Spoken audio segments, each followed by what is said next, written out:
दिल्ली में काम कैसे हो रहा है? मुख्यमंत्री साहब तो जेल में हैं, उनके बड़े बड़े मंत्री जेल में हैं और इतने गंभीर आरोप लगे हुए हैं, परेशान है जनता। काम कैसे होगा या कैसे हो रहा है? केजरीवाल बहुत गंदा आदमी है। मैं अपने अनुभवों से बता रहा हूं, केजरीवाल इंसान कहलाने लायक व्यक्ति नहीं है।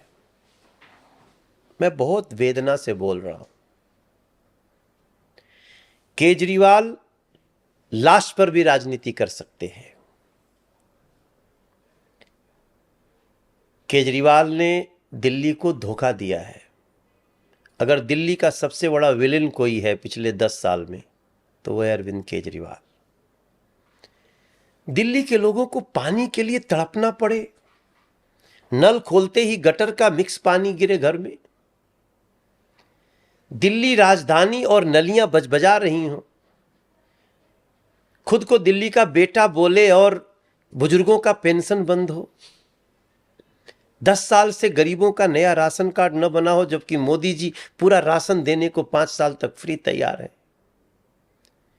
दिल्ली सबसे पोल्यूटेड सिटी बन गई हो, दिल्ली की जमुना जी सबसे प्रदूषित, इतने ही दूरी में वजीराबाद बैराज से कलंदी कुंज तक देश की सबसे पोल्यूटेड नदी में इतना चंक आता है। 1500 किलोमीटर बहती है यमुना जी, बाकी में कोई दिक्कत नहीं है। वो अरविंद केजरीवाल रोज नया नारा, नया झूठ और भ्रष्टाचार, इस लेवल का भ्रष्ट व्यक्ति के मतलब अपने पीए से एक महिला को पिटवाने में भी गुरेज नहीं करता है। सत्येंद्र जैन जेल जाते हैं, मनीष सिसोदिया जेल जाते हैं, संजय सिंह जेल जाते हैं, सड़कों पे प्रोटेस्ट नहीं करता है वो आदमी। लेकिन उसका पीए जब जेल जाता है तो प्रोटेस्ट करते हैं, क्योंकि सारी चाबी तो उसके पीए के पास है ना, उसकी जानकारी। मैं आज भी देख रहा था जब आपसे बात कर रहा हूं कि वो महात्मा गांधी जी के जेल से आया, जेल में जा रहा है जो व्यक्ति, वो महात्मा गांधी की समाधि पे अपवित्र कर गया। गांधी जी से सीख लिए होते तो आज जेल के सलाखों के पीछे नहीं होते। नहीं, वो कह रहे हैं कि वो भगत सिंह है। इससे बड़ा भगत सिंह का अपमान क्या होगा? भगत सिंह भ्रष्टाचारी थे।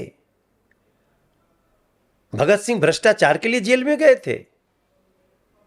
अरविंद केजरीवाल को भगत सिंह का अपमान करने की भी सजा मिलनी चाहिए। शहीद आजम भगत सिंह का नाम उन्होंने अपने नाम से जोड़ करके बदनाम किया है। और भगत सिंह ने कौन सा कोर्ट में याचिका लगाई थी?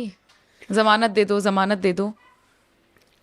किसी भी एंगल से भगत सिंह का नाम दूर दूर तक भी नहीं जोड़ना चाहिए अरविंद केजरीवाल के नाम के साथ।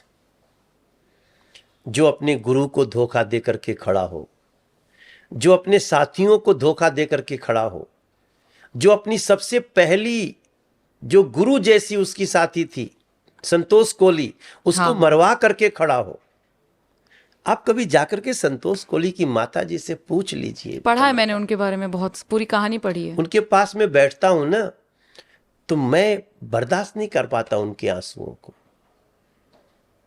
तो ऐसा व्यक्ति, अब वो क्या है कि उन्होंने, उसको पता है कि हम जनता को भ्रमित किस मुद्दे पे करेंगे। 200 यूनिट बिजली फ्री दे करके पूरे दिल्ली को कर्ज में डुबा दिया। आज दिल्ली का हर बच्चा जो जन्म भी ले रहा है ना, वो 78,000 रुपए के कर्ज में जन्म ले रहा है। On an average. जल बोर्ड जो 600 करोड़ का लाभ देता था प्रति वर्ष, आज 50,000 करोड़ के घाटे में है। कौन भरेगा? फाइनली किसको भरना है? तो पानी नहीं मिलेगा तो रो कौन रहा है? हमारा आम गरीब आदमी। अमीरों के कॉलोनी में तो टैंकर माफिया ले जाके दे ही दे रहे हैं पानी, बिक रहा है पानी, मगर गरीब कहां से खरीदे पानी? मैं तो झुग्गी के लोगों का झुग्गी नहीं बदला, लेकिन अरविंद केजरीवाल का घर राजमहल बन गया। आज जब मैं आपसे बात कर रहा हूं, मैं सच में ना दिल्ली का सांसद होने के नाते जब मैं गली में जाता हूं और लोग कहते हैं मनोज जी जरा मेरा ये नाला देख लो, तो अपना ना हृदय कांप जाता है। इसलिए मैं अभी रिजल्ट के बाद मैं घर नहीं बैठने वाला हूं। मैं रिजल्ट के बाद अपने सभी साथियों को जो इस सफर में हमारे साथ आए हैं, हमारे तमाम कुछ कांग्रेस से साथी आए हैं, कुछ मीडिया से साथी आए हैं, मनीष कश्यप जैसे लोग आए हैं, हमारे पास अरविंदर लवली जैसे लोग आए हैं, मैं इन लोगों का साथ लूंगा और हमें गली गली जाना है, जगाना है कि एक बार दिल्ली को नरेंद्र मोदी जी को दोनों चाबी दे दीजिए, जिसको कहते हैं डबल इंजन। हम 5 साल में दिल्ली की सारी समस्याओं को खत्म करके दिल्ली के माताओं के, बहनों के, झुग्गी वालों के, अनऑथराइज कॉलोनी के, उनके चेहरे पे मुस्कान देना चाहते हैं और देंगे नम्रता जी।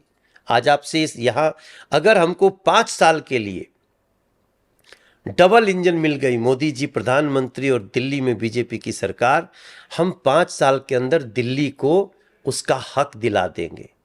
पानी के लिए कोई तड़पता नहीं मिलेगा, हर व्यक्ति के घर में नल से जल होगा। हमने गैस कनेक्शन नल से दे दिया, पाइप से दे दिया सबके घरों में। हम बुंदेलखंड में जाकर के नल से जल दे रहे हैं, 13 करोड़ नए नल से जल कनेक्शन दिए। ये दिल्ली केवल फोकस नहीं है। फोकस क्या है? पैसा लूटो, अपने बैंक बैलेंस बनाओ, अलग अलग राज्यों में आम आदमी पार्टी को बढ़ाने के लिए लगाओ, दुनिया को छलावा करो। ये अरविंद केजरीवाल जी का अपना मोडस ऑपरेंडी, और कुछ नहीं। उनको ना दिल्ली की हाय लगी है। आप सोच सकती हैं कि अपने घर में एक महिला को पटक पटक के पिटवाता है वो व्यक्ति। वो हमारे लिए स्वाति मालीवाल नहीं है, हमारे लिए दिल्ली की एक बेटी है, देश की एक बेटी है। और मुझे लगता है कि इस चुनाव में भी दिल्ली की महिलाओं ने अच्छी पिटाई की है आम आदमी पार्टी की। वोट की चोट दी है। इतना बड़ा झूठ बोला आप हमको वोट देंगे तो हम जेल जाने से बच जाएंगे। अभी वोट गिनाया नहीं और जेल चला गया।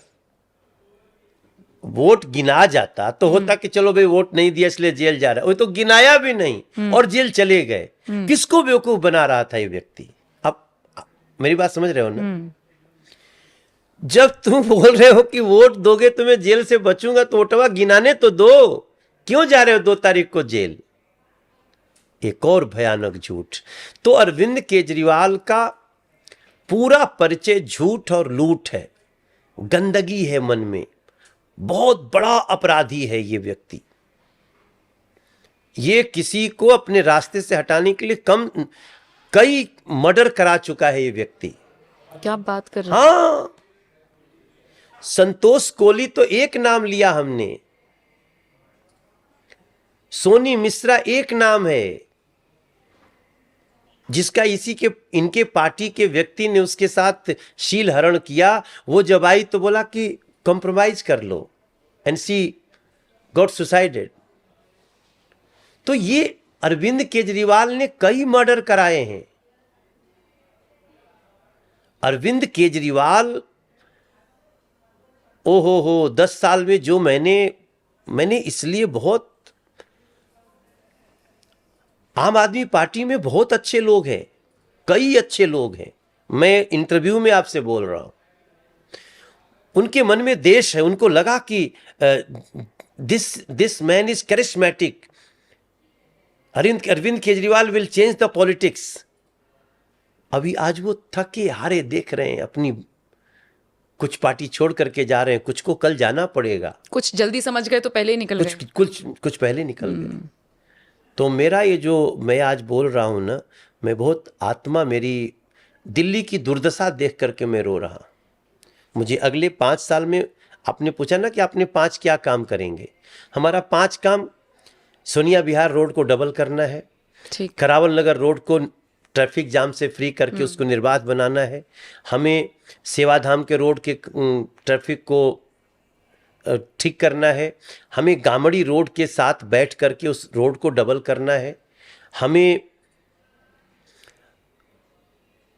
एक सड़क है गोकुलपुर की जो मेट्रो के नीचे जाती है, वो बहुत खराब स्थिति में है, नाला बहुत परेशानी दे रहा है, उसको ठीक करना है। और मैंने 3 सेंट्रल स्कूल लाए हैं, 2 की बिल्डिंग बनाना हमारा अगले कार्यक्रम में है और हम ये करके देंगे। ठीक है, एक सवाल मैं आपसे पूछना चाहूंगी योगी आदित्यनाथ को लेकर। अगर आपको लगे, आपको ठीक लगे तो आप जवाब दीजिएगा, क्योंकि ये बीजेपी का अंदरूनी मामला भी हो सकता है। लेकिन केजरीवाल को इसमें बड़ा इंटरेस्ट है। समझ तो आप गए होंगे मैं कहाँ बोल रही हूँ। जेल से बाहर आते हैं और पहले दिन ही बड़ी अनाउंसमेंट कर देते हैं कि नरेंद्र मोदी शाह के लिए वोट मांग रहे हैं, वो प्रधानमंत्री बनेंगे। और अमित शाह जी ने आकर इस पर अपना क्लैरिफिकेशन भी दे दिया कि ऐसा कुछ नहीं होने वाला। नड्डा ने भी क्लास लगा दी। एक उन्होंने कहा योगी आदित्यनाथ को हटा दिया जाएगा। मुझे नहीं पता इस बारे में आपको जानकारी होगी या नहीं, या बीजेपी का कोई नेता इस पर बोलेगा या नहीं। मुझे आपसे ये जानना है, केजरीवाल को ये खबर जेल के अंदर कौन पहुंचा रहा है कि बीजेपी के अंदर क्या हो रहा है? आप अपनी पार्टी को भी देख सकते हैं ना कि वहां पर स्वाति मालीवाल के साथ क्या हो गया है। उनको ये खबर कौन पहुंचा रहा है, और इस पर आप कहेंगे क्या, जो दावा वो कर रहे हैं? देखो नम्रता जी, अरविंद केजरीवाल साजिशों का भंडार है। उस व्यक्ति को अच्छी तरह पता है कि क्या बात करने से पार्टी में फूट होगी, क्या बात करने से पार्टी में थोड़ा सा हड़कंप मचेगा। ये अरविंद केजरीवाल से बेहतर कोई जानता ही नहीं है। दूसरी बात, हमारे देश, हमारी पार्टी में, भारतीय जनता पार्टी में अब कोई वीआईपी कल्चर नहीं है। कोई भी व्यक्ति, हम कहना क्या है, हमारी पार्टी में बड़े बड़े पदों पे रहे हुए व्यक्ति, अचानक किसी नए को चांस मिलता है। बिल्कुल। तो पार्टी ने तो स्पष्ट कर दिया कि सिर्फ गाड़ियों का वीवीआईपी लाल बत्ती नहीं हटा है। हमारी पार्टी के अंदर भी सभी समान हैं। हाँ, जो अपने यश और अपने कृतित्व से अपना स्थान बनाता है, वो अपना आगे का सफर भी उसका बहुत अच्छा होता है। तो भारतीय जनता पार्टी में क्या होना है, ये भारतीय जनता पार्टी अच्छे समय पे डिसाइड करती है। अरविंद केजरीवाल जैसे आपराधिक मानसिकता और साजिशी मानसिकता वाले व्यक्ति को अब बीजेपी के बारे में कुछ कहने की आवश्यकता नहीं। अच्छा, आप सीरियसली लेते हैं केजरीवाल को और उनकी बातों को, आप या बीजेपी के और नेता? नहीं, हमको लेना पड़ता है, क्योंकि वो इतना बड़ा नफरत का दीवार खींचता है। अगर नहीं सीरियसली लेंगे ना, तो समय पे इनकाउंटर नहीं करेंगे तो फैला देगा। मान लो कि आपने किसी को अब गिलास में जहर दे के और पिलाने जा रहा है, तो गिलास को तो फोड़ना पड़ेगा। तो हम ये काम करते हैं बहुत। उनके हर स्टेप को, अरविंद केजरीवाल जी के हर स्टेप को मैं बहुत गंभीरता से लेता हूं, क्योंकि मुझे उसको तुरंत नेस्तनाबूद करना होता है।